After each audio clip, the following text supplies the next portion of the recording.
Good news nga pala. Hindi na magdedemanda yung kapatid ni Tonet. Mukhang alam niya na wala man silang laban. Great. Pero magaling si Atoy, ha? After everything we did para matakpan yung nangyari kay Tonet, nakahanap pa rin siya ng ebidensya. Hindi pa naman kampante dun sa Atoy na yun. Dapat di pumayag si Audrey na mag-co-parent sila. Wala na tayong magagawa, Han. As long as they're only doing co-parenting, we're safe for now. You're not sure. Di mo ba nakita kung paano ipagtanggol ni Audrey ang Atoy na yun? Paano magkabalikan sila? Paano ikasal sila? Hindi sila pwede umabot sa kasal. Exactly. Pag naging mag-asawa yun, para tayo nagpapasok ng ahas dito sa bahay.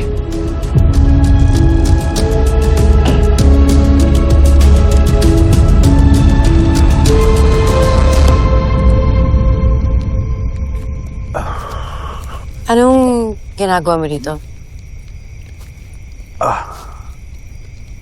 Papahangin lang.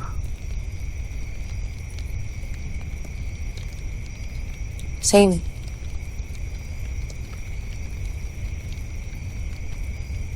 Si Ibyang nangungulit. Alam niya kasi yung nangyari. About that. Ba't mo ko hinalikan? If the kiss was just a kiss and nothing more, then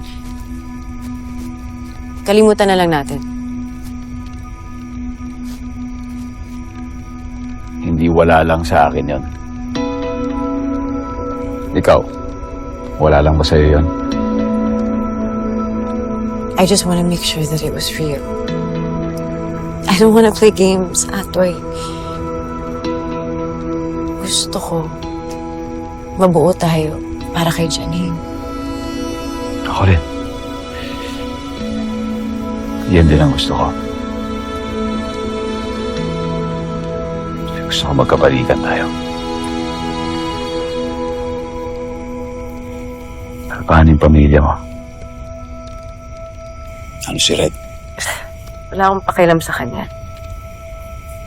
Pamilya natin to.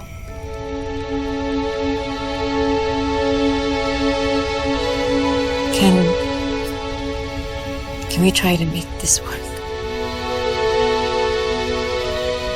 Tumagal sana tayo for more than just this night.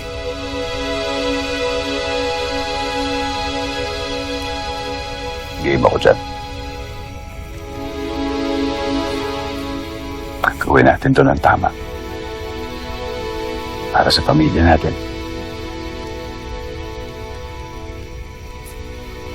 Wala na ako nakikitang kasama kundi kayo.